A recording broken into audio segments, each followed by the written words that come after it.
Hey, everybody. I'm Julie Barrett, founder of Conservative Ladies of America and Conservative Ladies of Washington. And we have a really special live stream event today. I am here with four of my dearest friends, our leadership team at Conservative Ladies. And I thought that this would be a really fun way for you to get to meet the other ladies on our team who maybe aren't quite as out front as I am and hear about how they came to be part of our team, what they're most passionate about, what their background is. And really, we just want you guys to understand that we're just like you. We are a bunch of citizens who are extremely passionate about saving our country, saving our state, saving our children, and wanted to speak up because we know that by speaking up is how we save America. And so wanted to bring all the gals in today to meet you and for you to meet them. And so I'm going to bring all the ladies up on the screen here with me so you can see our happy team. So we've got Leslie Williams, and Leslie is in Republic, Washington. We've got Mary Long from Spokane, Washington. Jeanie Magdua is in Bothell. She is our DEI, our DEI hire. She's not, but she is. When we have to throw in someone that needs to play the race card, we send Jeanie in. We love Jeanie. And sorry, I'm giving you a hard time. She was actually late to the warm-up, so we get to pick on her. And last but certainly not least is Joy Jersvald in Kitsap County, is our leader over there. So we all kind of do similar things and different things, and we all have different areas of passion that bring us together. Just to remind everybody, the five main areas of focus for Conservative Ladies of America is the First Amendment, Second Amendment, education, the right to life, and of course, parental rights, which are probably better called children's rights to their parents. And so those are the main issues that we focus on. Occasionally, we'll step out of the box if we are asked to, or if we need to, or if we just feel like it. But those are the primary areas of focus for us. So let's see. Does anybody want to volunteer to speak first, or should I just draw names from a hat? I'm going to go with Joy because I can tell that Joy. Joy who? Let's see. I'm gonna take everybody else off and just make it me and Joy. We're gonna have a little Julie and Joy powwow. All right, there we go. Hi. Hello. How are you? So I'm good. How are you? I'm fantastic. It's raining and it's sunny for you, right? Yeah. Ish. Okay. No bragging. And 78. Sunny and 78. All right. That's enough I just of didn't that. want to rub it in. Hi, Brad from Sultan. Good to see you. Yes, we are Grassroots Mittmont. And I see Heidi. Heidi's been a member of CLW for a long, long time, probably since the get-go. And Josh from Spokane. Great to see you, Josh. And John Meek. Welcome, awesome, everybody. If you would shoot us a comment, let us know where you are watching from. And we'd love to say hi. So Joy came to our team about a little over a year ago. And so Joy, how did you get started in activism? Because you were an activist before you came on board with CLW. Yeah, I just a little bit about me. I've been doing service for other people in my community since I was about 18. A couple of family members started a nonprofit serving families over in Eastern Washington, where I grew up. So that was my first taste of being in service and truly being grassroots, people being the change that need to change people problems. And then fast forward to being a mom and having my daughter in middle school. My son was in high school, and this was before COVID, before a lot of these really bad laws were passed here in Washington. And our daughter was impacted. She was bullied in middle school to the point of wanting to commit suicide. She actually had her suicide plan written in her ELA notebook. And as a result of what happened with that situation, I realized that I needed to stop saying somebody needs to do something because I am somebody. And so I started looking for ways to get involved. And actually at that time in 2018, I hadn't heard of any groups like CLW. And, you know, as we got into 2020, 2021, groups like Moms for Liberty started out.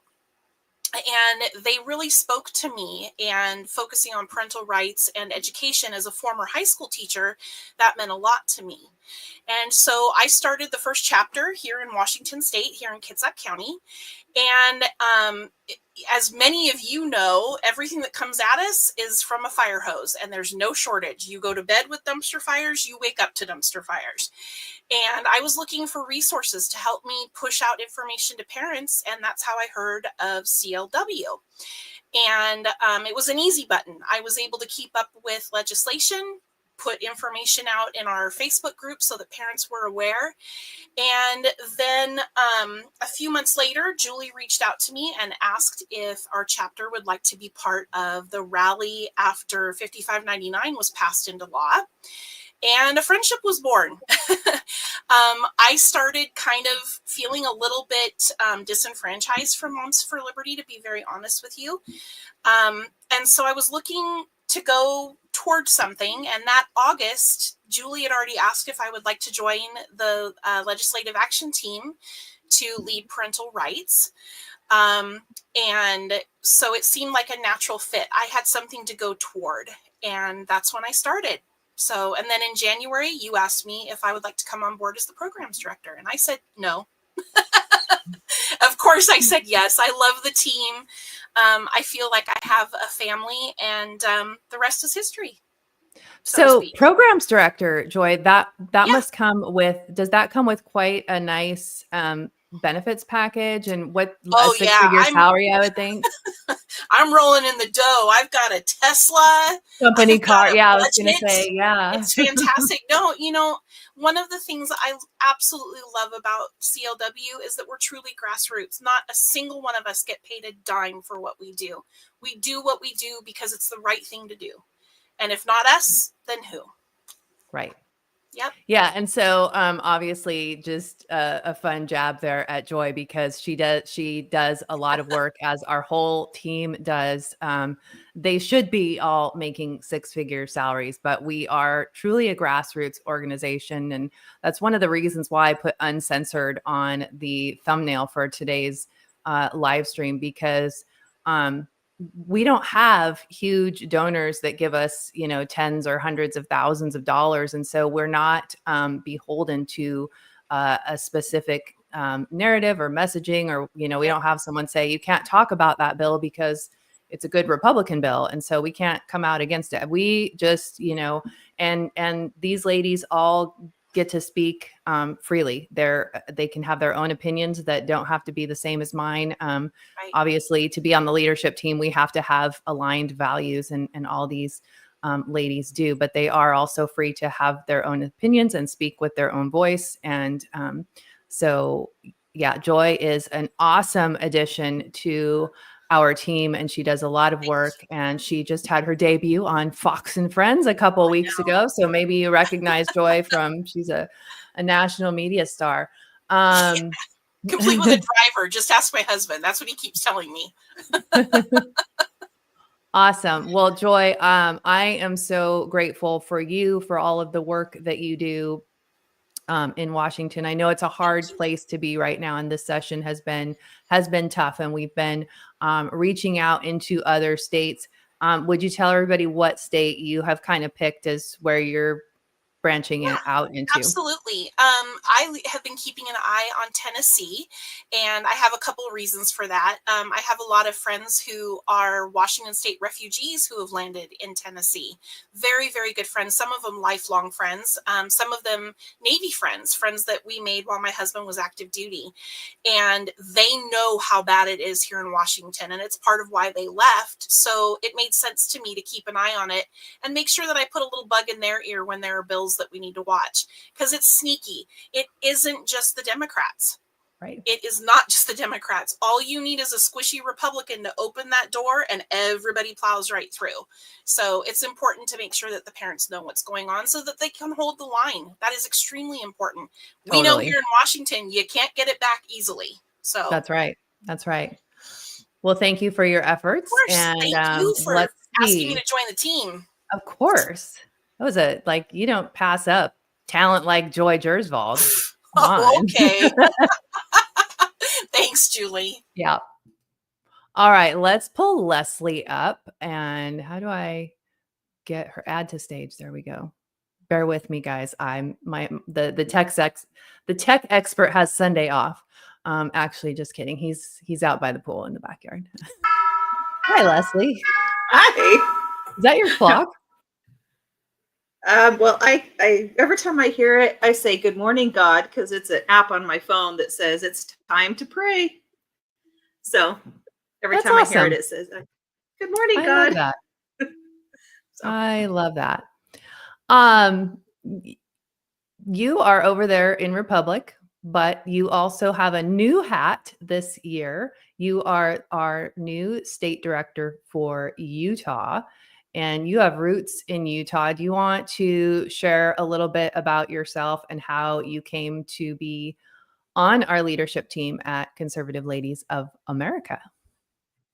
Okay, I'll be jumping a lot, but when I lived in Utah, I was actually part of an organization called Freedom Works, which was part of the Tea Party. So it was a long time ago.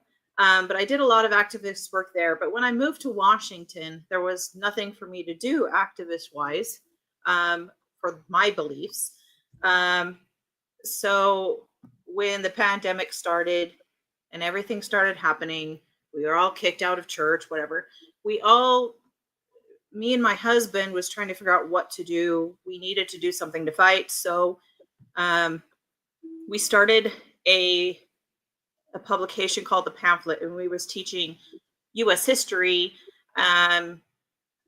mostly the time of the Civil War. So we could teach people the real true history compared to what was being taught now and how it compared to what was happening during the pandemic. And so we were in the middle of that. And then my husband started getting told by some of our followers, our subscribers, that he needed to run for office. So he ran for office. And in the meantime, Julie met up. We met up with Julie from Conservative Ladies. She endorsed him for the campaign. When the campaign was over, I joined the team. So that's how I came into it, in a very fast way of telling people how I got here.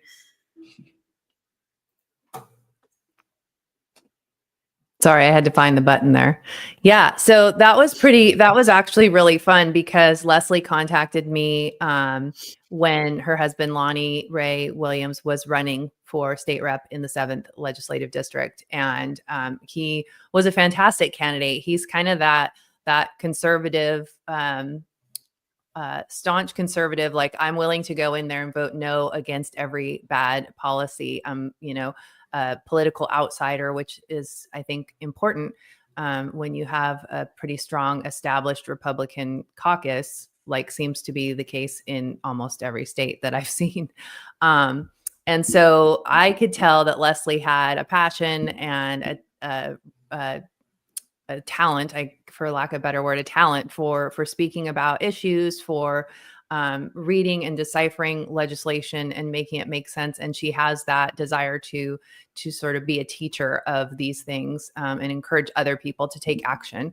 So it was kind of a natural fit, and I was grateful that she wanted to be part of our team. And so you come from Utah, and so naturally, getting involved in Utah legislation has been.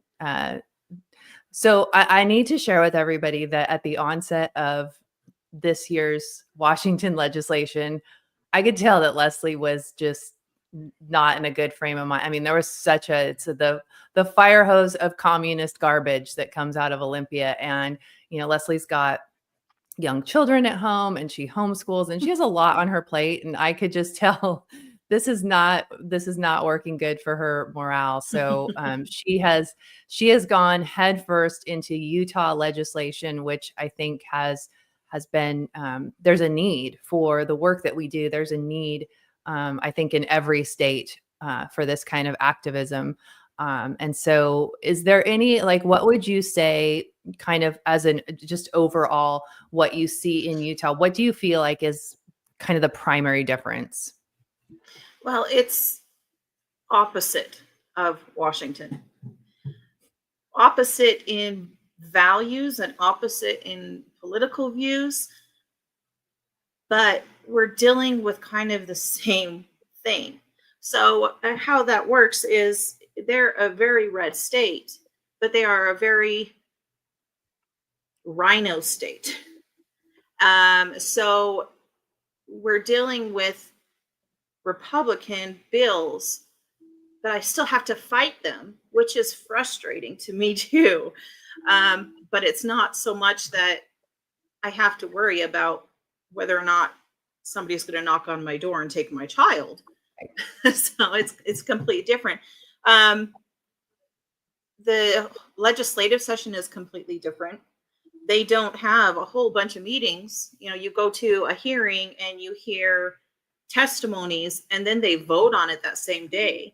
So it's not a drawn out process.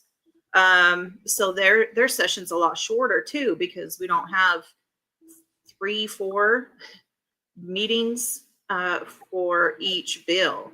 So that's nice. I have not seen very many bills in Utah that I am happy about, but I am thankful that I don't have to fight the same way that I am in Washington.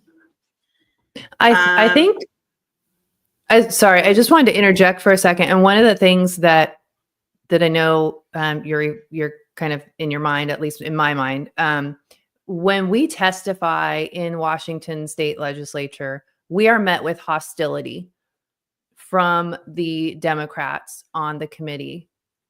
And sometimes we are also met with hostility from the Republicans on the committee.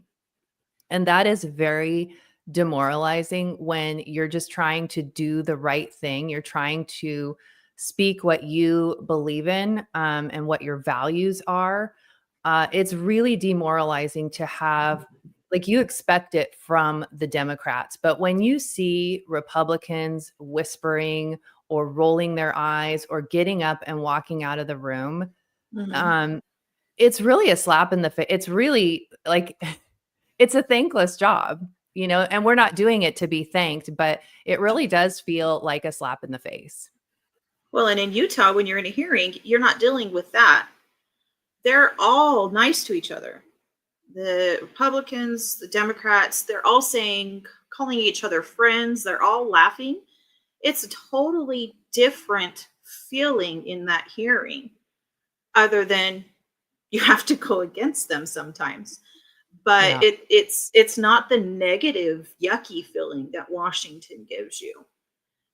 And so whenever somebody on our team is having a hard time, I tell them to go take a Utah break, because they need to take a break from Washington and come to Utah, because it is a whole different ball game, and it can make you feel so much better. Even though you're still fighting, you're not fighting evil. Right. Well, we appreciate you, and I'm excited to see what you do in Utah. And so, for anybody who's watching this now or on replay, if you're in Utah and you want to get plugged in and start working with Leslie and doing this work, please head over to our website, conservativeladiesofamerica.com. You can send a contact from our website, and we'll connect you up with Leslie, and she'll reach out and get you plugged in. So thank you, Leslie, and we'll see you in a few more minutes. I don't want to ban you from the studio. Okay, there we go. Let's do Mary. Hi, Mary. Hi, Julie. It's so good to have you today and just on our team. And I think that I don't even know the answer to this question. So I'm going to learn with everybody else. But in addition to telling the viewers about you, how did you come to be acquainted with CLW? Okay. I have 5 minutes. You told me. No, You can have more than that. I'm not a Democrat with one of those lights. no timer coming up. Well, a little bit about me. We're from the West Coast. That's what they call it here, the coast. But we moved over from Woodinville. But at the time, our daughter was in school. This is in the late 80s. And in 4th grade, they started sex ed, which is, now that's sort of tame compared to what they're doing now. But I thought, no, that's not their job. Pulled our daughter out, did homeschool, and we homeschooled from 4th grade all the way till she did Running Start, 11th and 12th. And then she's been to college, she got her master's. So she survived homeschooling. And when we were done with homeschooling, I thought, well, that's good. I thought it wouldn't get worse, but moved over here and being on Facebook, this is how I ran into Julie and Conservative Ladies. Being on Facebook, because we only had the one daughter at home at that time. And I started to see the posts, they came up in my feed, and I'm thinking, wow. And then she would post things, and I realized that things in our whole state, things have gotten much worse than the 80s, of course. And I saw other posts that they put out there, calls to action, things that I realized we had the same values. There were things that I wanted to stand up for, and it wasn't enough to just talk about it, complain about it. And that's sort of how I got involved in Conservative Ladies. As far as that's awesome. I remember that you came on to our legislative action team, and you were very willing. I was going to say eager, but then I was like, oh, I don't know if she was eager about it, but she was very willing to testify, which is one of the hardest thing for us to get volunteers to do. Is to get people to testify, and you were willing to do that, and you did it, and you were good at it. And so I think it was last year that I asked you to come on as a leader on our team, and you specifically work with primarily. I mean, we all dip into everything because we're a small team, but primarily the right to life, which includes abortion, so-called gender affirming care, and end of life. So in Washington, last session or 2 sessions ago, I think it was 2023, they expanded on what they call death with dignity, which is assisted suicide. And they're back to expand on that again this year. And so those are the things that Mary works on. And is there something that, like, is there I know you have a background in healthcare. So is that, like, how does that happen to be your kind of your area of passion? Wow. I don't know how to put a finger on it. I do know, I don't know if I've ever shared with you, but I used to teach Sunday school, and I volunteered to help and ended up teaching within the 2nd week. And I was thinking I would get some older kids, but I was blessed with preschoolers, and I fell in love with them. And everything that I've done since then has been with kids. And then you already know that I taught childbirth education for I don't know, about 15 years, I had my own business and also did doula work. So babies have a special place in my heart. And, I as a Christian, I know that I believe that they're a gift from God. And to see what we're doing, I think our nation's going to be judged. Our whole world is going to be judged on what we do with these children. So Yep. That's where my heart is. And as far as the death with, this Death with Dignity Act that we have, same thing. I don't think that it's for us to decide. So that's sort of how they became my passions. And I saw someone in the chat was asking, Roger Wells asked where you were from or where you moved to back when you were talking about moving from the west side over to the east side. Roger, Mary is in Spokane. Yeah, actually, I'm in Green Acres, but do not sing the song, okay? Please. I would not sing in public. I only sing for my husband, and even then he asked me to stop. Is there anything else that you would like to share? I think that's it. I'm just, okay. Except to say that it has been the most amazing experience, and these ladies are so fun to work with, and I've learned so much in just this short 2.5, 3 years. It's amazing. Well, and for everyone watching, I mean, we are a baby organization. I mean, I think about it was March of 2021 when everything happened with my daughter. And that is what got me involved that's how I met former Representative Brad Clippert. That's what got me involved in the legislative process. And then in 2022, that was really my first experience in the legislature. So this is our fourth legislative session, but we are all none of us have a background in this. We didn't go to school to be, policy. I don't even know what you would call us. We're not lobbyists. We're just citizen activists, and we're all learning together. And I think that's what makes it so fun is that we're all just learning this together and trying to figure it out so that we can help it make sense to you guys and hopefully inspire you to be active and to speak up and to use your voice as well. So I'm grateful for you, Mary, and I'll pull you back up here in a few minutes.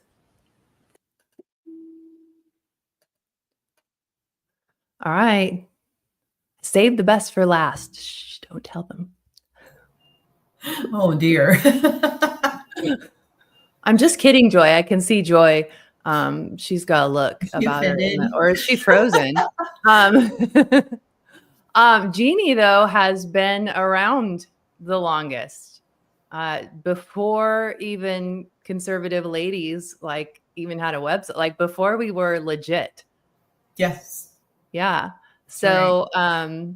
And I love that. I love thinking back to the old COVID days when we were having those, meetups in secret places and wherever we could go without having to wear a mask. And so, Jeanie, would you tell everybody a little bit about you, whatever you'd like people to know, and what brought you? Expand on my thoughts there about you being in the beginning, and maybe you have I'd love to hear your side of that story. So I guess I'll just go back to, I was living in Hawaii. I was going to the University of Hawaii, getting my master's in Asian studies. And while I was there, I watched Robert Sutherland in the legislature going off about the comprehensive sex education bill. And just thinking, oh my gosh, Washington has completely lost its way. I've lived in Washington most of my life. I only went to Hawaii for school. And then COVID hit and we kind of escaped Hawaii. Me and my then 12-year-old daughter kind of escaped Hawaii because we thought that we would be trapped there because Inslee was talking about closing the borders of the state to keep, COVID, I don't know. It got crazy. So we left Hawaii in a week. We decided to leave and then got here in a week. And, my school went remote, my daughter's school went remote. And so we were like, well, we don't have to be here on the island to go to school. So came to Washington, and because everything was shut down and I had this 12-year-old daughter, I was desperate to find people. And I came across CLW on Facebook and started, I joined the group and I started connecting with people there. And I was like, Julie, what is this? What are you doing? And I think I reached out to Julie to meet up with her, and we had coffee. And I think at that time she didn't really know what she wanted to do with this. So there was no plan. It was just, let's get together. And we had these COVID parties. They were actually really fun. And that's where I connected with a lot of people. My Facebook friend numbers grew during that year because I connected with so many people, so many like-minded people. And I think that's one of the mistakes that the tyranny people made, was forcing us to find each other, finding conservative people. So then, so we were doing all of that. And then Julie said, I'm testifying in the legislature sometimes. I'm like, wow, okay.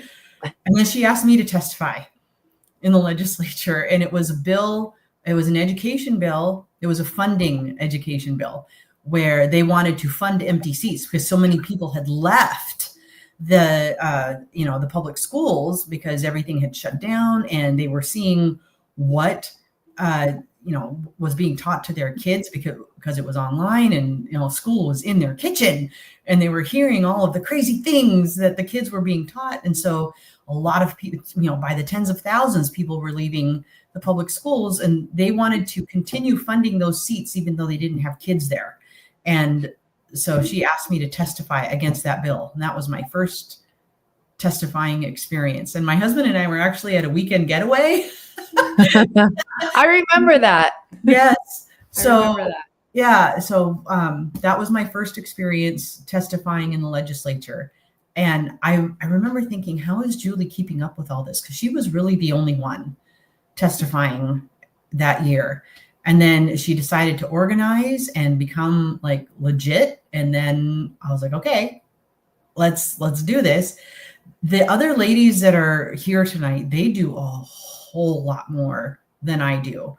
I try to keep up with the bills. I have the excuse that I'm incredibly busy. I'm just so important, right? But yeah, the other ladies here are just so on top of it, and I'm like, what's going on? Half the time. That's how it is. But I told you guys she was the DEI hire. Yeah, I am. I totally am. One of the reasons I am the DEI hire is because I'm half Filipino and I am an immigrant. I'm a naturalized citizen of the United States, and I pull that in sometimes in some of the hearings because I'm like, I am the intersectional person that you guys think that you're protecting, and I hate absolutely everything you're doing. So yeah, so I am that DEI hire. And she's so smart too. Like, she gets up there and she rattles off all her, qualifications, and it's just awesome. And they're just, usually it's in the education committees, and they're so brats in that committee that, they just snub their noses. But it's fun to watch you say what needs to be said and speak the truth. Yeah. Yeah. Awesome. So you have your daughter is now what, 16 or 17? She'll be 17 next week. 2 weeks. Yeah. Yeah. She plays volleyball. And so that actually brings up the passion that I have. So education is definitely a passion of mine, but the things that have been happening with boys playing in girls sports and, that hitting so close to home, that really, oh my gosh, that just really riles me up. And, my daughter goes to private school, and they don't they don't allow boys on the girls' teams, but they play against public schools sometimes. And I just know that that's going to come up. She's in a private club, and so far there aren't any boys in our region anyway playing in the girls' volleyball, but that will probably come up. And so the bills that really get me are these ones that have to do with gender identity and allowing boys into girls, these girls only spaces. That's what really gets me. So in Washington, we have these bills that make it so that people in other states could actually kidnap a teenager somewhere else, bring that teenager here to Washington, and get them gender affirming care, and the person transporting them wouldn't get prosecuted, the medical staff wouldn't get prosecuted. If they're hosting, if there's somebody hosting that teenager or that young person, they wouldn't get prosecuted. That's our laws. These laws are a danger to families all over the country, and I just don't understand how the whole country isn't just swooping in on Washington and saying, knock this crap off. We're dangerous. So, yeah. And I think you can hear now that I'm really heated up about this stuff. And rightfully so. I mean, you should be, everybody should be. Everybody should be heated up and moved to action, right? I think that's one of the things that brought you and I together, and certainly our whole team together, is that we saw something that was going very wrong, and that compelled us to action. And I think, I look back to how many people would come to when we'd have those social gatherings. So easy to get people to come to social gatherings. It is painfully difficult to get people to consider taking action in whether it's testifying in the legislature or attending a school board meeting or a city council meeting or something, anything beyond what you can do, from your phone, right? I struggle with that because it's do you understand? So let's thank you, Jeanie. And I'm so grateful for you. I'm grateful that you were that you've been with us for so long. And I remember that very first time that you and I had coffee and talking about, you were kind of like, well, what are you doing here? and now I didn't know. And, really all of this has been a God thing. Every next step that we have taken has been God led, with the horrific experience that we had with my daughter in Washington. My daughters led me to something else, and really, he can turn. Her story is still unfinished, obviously, but he used such a painful experience in our lives to do something really huge and really good. And so I'm grateful for that. And as I said recently in, I think it was maybe my Thursday live stream or something, that, people wonder, well, why don't you just walk away from Washington and let it go? I was born and raised in Washington. I raised my family in Washington. I have a chip on my shoulder. I am a pissed off mama bear. You poked the wrong bear. And so I want to be a thorn in their side. I want to keep speaking up. They wish I would go away. And as long as they're wishing I would go away, I won't go away. And so I want to alert other parents to these dangers so that they can protect their children. And also, and mostly to speak up, because if people don't start speaking up, nothing is going to change. And so I want Jeanie brought up a bill that I think makes a good conversation piece for us today. She spoke about the education bill of 2022 when she testified in the education committee, I believe, if memory serves me correctly. And this is a really I don't know why this happens to me, but I can rattle off bill numbers and year numbers from previous sessions. And I'm certain that there is a better use for this brain space than this. But I believe it was House Bill 1591 in 2022. Lord, woman. If anyone wants to fact check me, you can. We put out calls to action on this bill on a Friday night. My husband and I, we were living in Bothell. We were getting ready to go out for a date night. And this was towards cutoff in a short session. And I saw that it had been scheduled on Friday night for the next day for a Saturday hearing. And I'm like, babe, we can't go out. I've got to get out a call to action. I've got to get people to sign in opposed to this bill. And so, you know, I worked fast and furiously to put together an email and all this stuff for social media. I think I spent 6 hours on Saturday because those, and this is what's going to be happening in the legislature this week is you're going to have the Ways and Means Committee, the Appropriations Committee, all these fiscal committees this week, and they're going to have like day-long public hearings. So they're going to do like 24 bills over the course of a single day. And so it was a Saturday and I testified against that bill. And then when it went to the floor for a vote just a few days later, I believe 17, if memory serves correctly, 17 Republicans voted yes on that bill. And one of them was the House rep in District 7, which is where Leslie lives over in Republic. And that is I think that's the bill that compelled your husband to run for office. Yeah, that was one of the reasons. But yeah, we were pretty upset that she voted to be putting our taxpayer funded money, giving it to a student that isn't going to public school anymore. That was terrible. We should not be wasting the taxpayer money on no student. So that's one of the reasons. Do you remember that with that bill, they all the Republicans that voted for that, they said, well, we had to do it because of COVID. And so we had to make the schools whole because of COVID, but I won't be voting for more funding in the future. Well, we've seen those big education funding bills every single year since then. Mm-hmm. And what has happened? Yeah. It was the budget keeps getting bigger and bigger. It was 1590. You were off by one digit. I was close. Ooh, yes, you were.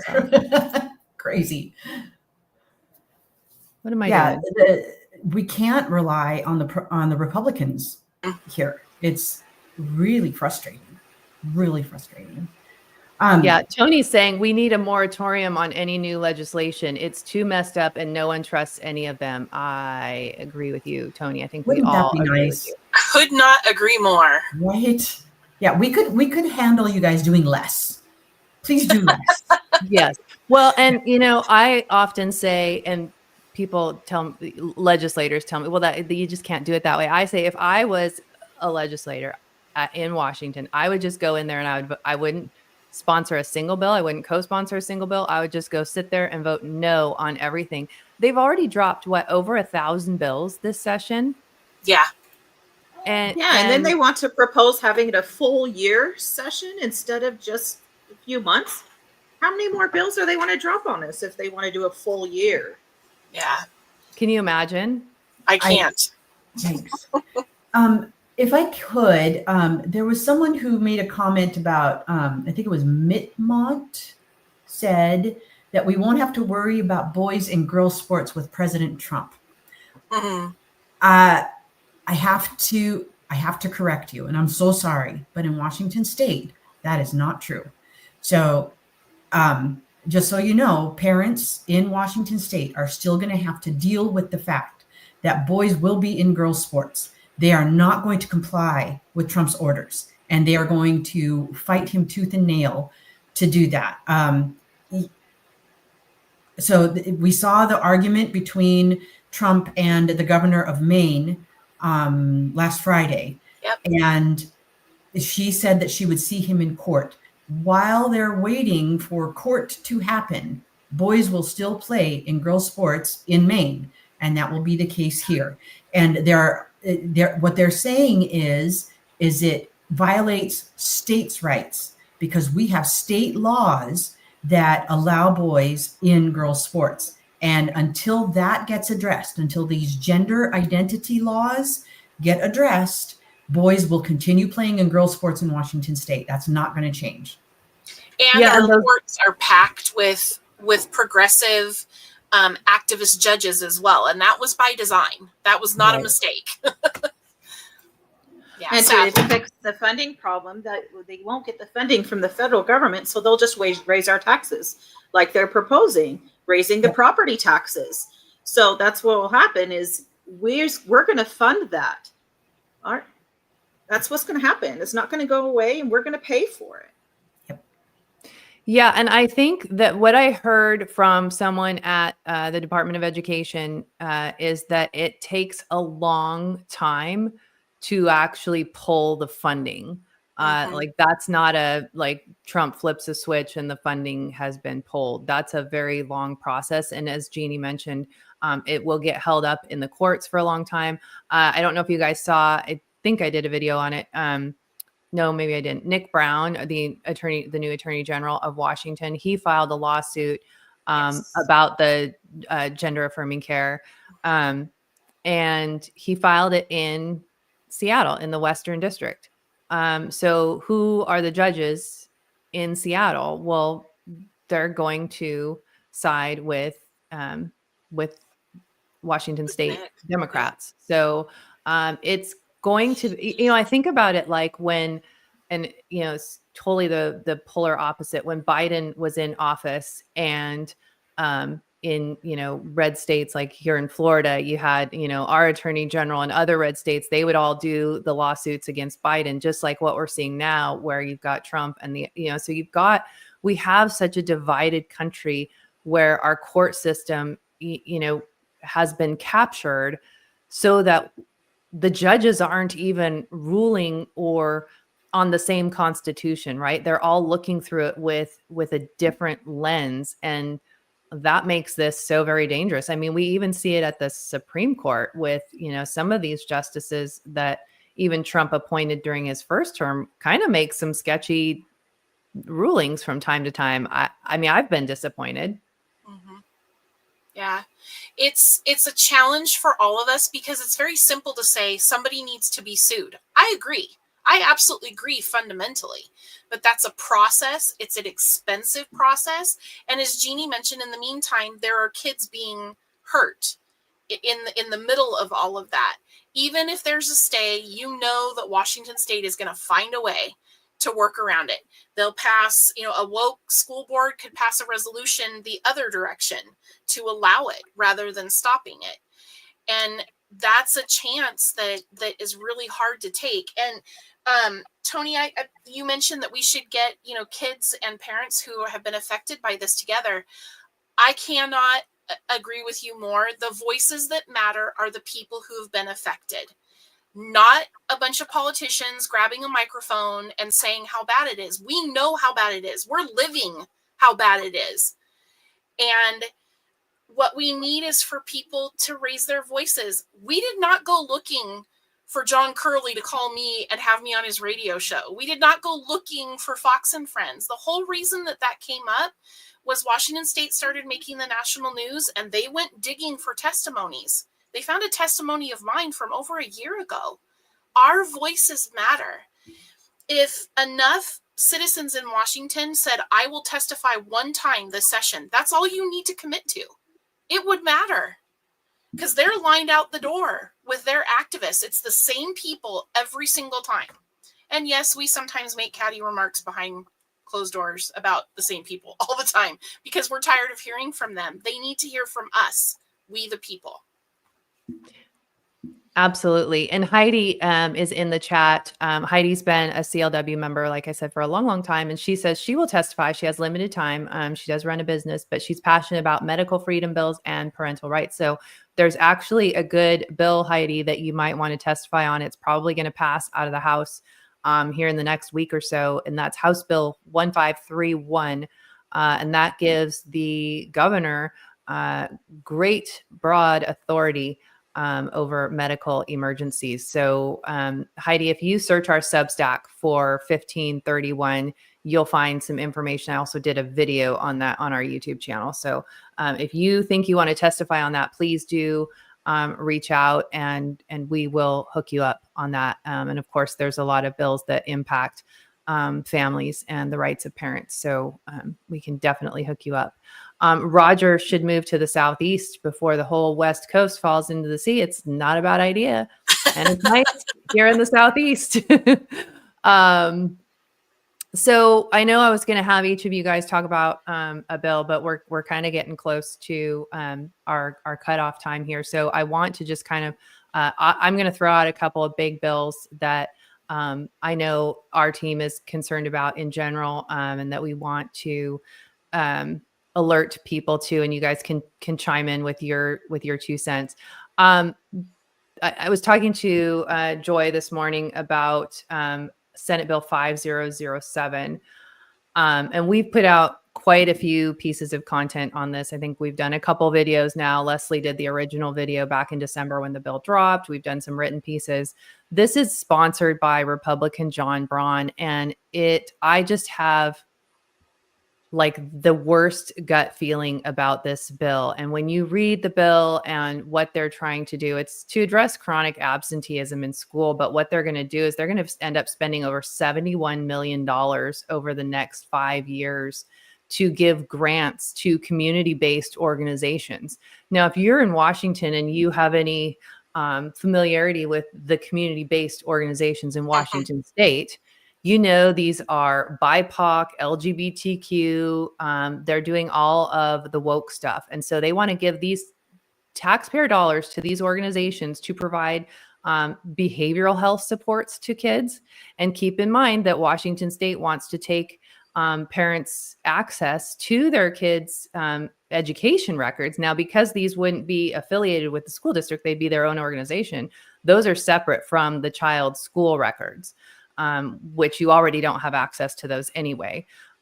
This is a dangerous bill. It allows these organizations to make visits to the child's home.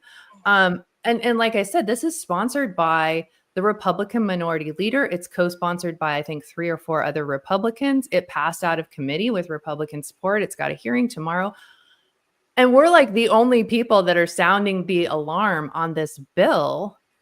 And I mean, no other right-leaning groups are even, I mean, you've got FPIW is saying sign in pro on this bill.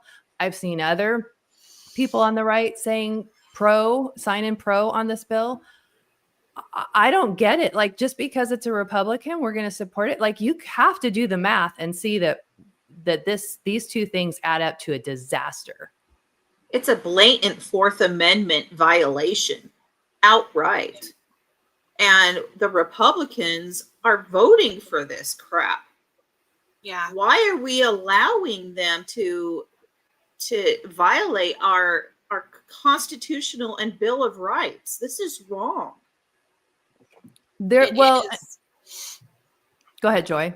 Well, and when they're already keeping secrets because of other laws and school board policies, why are the Republicans passing a law that will allow school districts to turn our children over to the juvenile justice system for absences that we can't be notified about? Can you imagine getting that phone call? I'd be beside myself. I would be ready to knock down every door to make sure that my child was okay. It just makes absolutely no sense, but we're the enemy because we question. That's our job. That is a core value of conservatism, is to question. It doesn't mean that we're always right, but we have to be able to question those in power because we hired them. They work for us. They need us. It's not the other way around. Yeah. And to me, watching them, go gangbusters over the repealing of I-2081 on the one hand, and then on the other hand, they're over here supporting this attendance bill that totally infringes on family rights. I just, and what's interesting as I was looking through that today, most people probably don't know this, but in 2021, the legislature amended a RCW to change the definition of family. And the reason that they did this, the Democrats did this because to support the structure of the queer family. So now family is just it could be anyone you live with. It does not have to be a parent, a legal guardian. They don't have to have any legal ties to the child, which is very scary. I mean, there's so many scary anti-child, anti-family laws in Washington. We could spend hours just talking about that, but that's a big one to have on your radar. The other one is Senate Bill 5434 that was supposed to be reforming the governor's emergency powers. It's a nice bipartisan bill. Why is it that the worst, some of the worst bills of the session are nice bipartisan bills? And that was kind of the bill that was the original bill was a step in a better direction for putting some guardrails on the governor's emergency powers. But the bill passed out of committee on Friday, and the Democrats totally gutted the bill. They added some things that give the governor actually even more power than he already has. And so that was kind of one of those, like, the Republicans got duped on that. Because remember in January, after Bob's inaugural address, they were like, oh, he's sounding so moderate and we think he wants to work with us. And so anyone thoughts on that? I know Leslie's in the chat answering questions. So Yeah, sorry. I was going to say, I'm kind of ignoring you. that's fine. I'm used to it. I have children. You went on a cruise and we just decided to do whatever the heck we want. I know. It was awesome.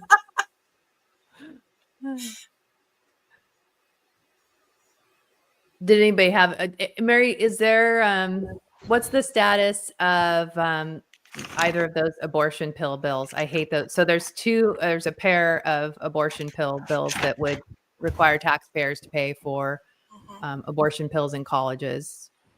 Right. And let me see, it's House Bill 1677. I don't think it's going anywhere. It's just sort of sitting there. Same bill. And Senate Bill 5321 is in Ways and Means now. So I think that one's going. And yeah. So if it's in Ways and Means, so anything that's in Ways and Means or Appropriation or the House Finance Committee or the Transportation Committee on either side in either chamber, those committees are all having hearings this week. So those bills, if that's their status, they have survived cutoff. Or if they're in the Rules Committee, that means they're just waiting to be pulled to the floor for a vote of the entire chamber. So there are a lot of really bad bills that made it through cutoff. A couple of really bad bills that didn't is 1504, which is that firearms insurance bill. That bill is supposedly dead. I mean, by the rules, it's dead, but Democrats suspend rules whenever they want to. And then the other one that I didn't like is Senate Bill 5688, which is that our whole team hated it. That's the one that came up when I was on my cruise, the sovereignty bill.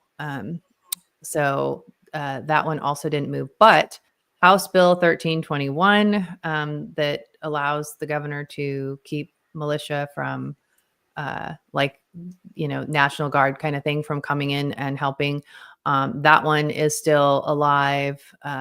There's a bunch of bad bills still alive, a lot of damage to be done. The initiative killer bill is still alive. Anybody else have bills that are, I know there's a lot of bad education bills still alive. One of the things I've noticed, a few bills have been filed on cutoff, and they are all directly going. So when a bill gets filed, it says referred to and then whatever committee. They've been referred directly to the fiscal committee. So I don't know if that's how they normally would have been, like if it had been earlier in the session, but that allows them to still move forward. So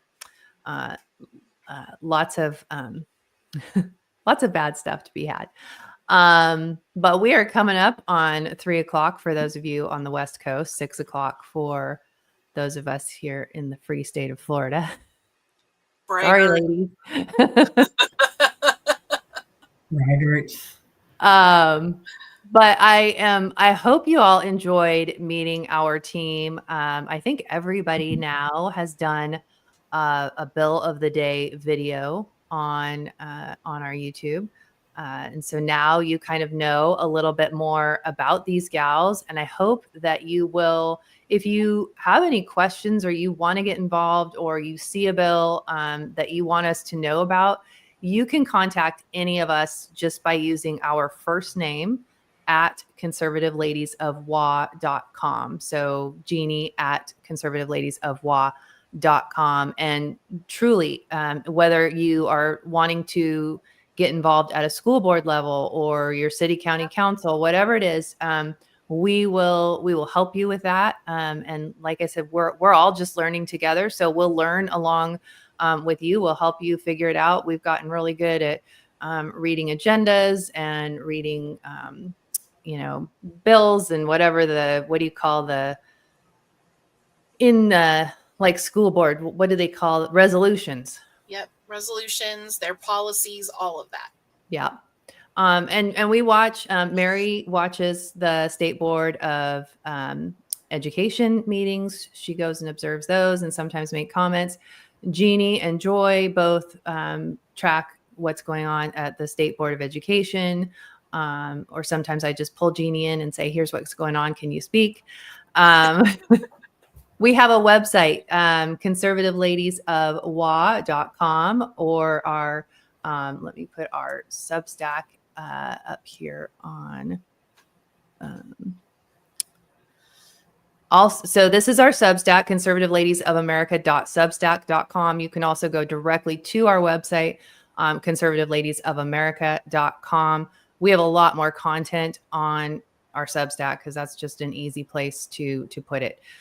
So definitely recommend you subscribe there. And we are on YouTube at Conservative Ladies. And if you can Google us or any social platform, Conservative Ladies of Washington or Conservative Ladies of America, and you will find us there, and we're happy to help you. So thank you all so much for joining us. Tony, Mochi Girl, John Jacobson, Mittmont, Era, TZ Burton, hey, good to see you. Roger, thanks for joining us. Everybody, whoever I missed, thanks so much for joining us. We appreciate your support. We appreciate you taking the time to be with us. Please do share the replay of this video. If you're not watching on YouTube, you can go over to YouTube, to our channel at Conservative Ladies, and pull the replay link and share it. I think it's good for people to know that we exist and there's citizens out there doing stuff to try to make a difference. And the only way that we really make a difference is to build this army, not just in Washington, but far beyond. So Florida session starts on March 4th. I'll be really digging into the Florida session this year. I'm excited about that. And Leslie's in Utah. I think Jeannie's going to be tag teaming with me on Florida, it sounds like. So that's exciting. Mary is doing work in Idaho, and Joy is dipping into Tennessee. So we're starting to spread our wings, and we're going to conquer America. So thank you so much, everybody, for joining us. And maybe we'll do this again if I can get these gals to give up another hour on a Sunday. So please reach out, and we'll see you next time. Sounds good. Thanks, Bye, everybody. guys.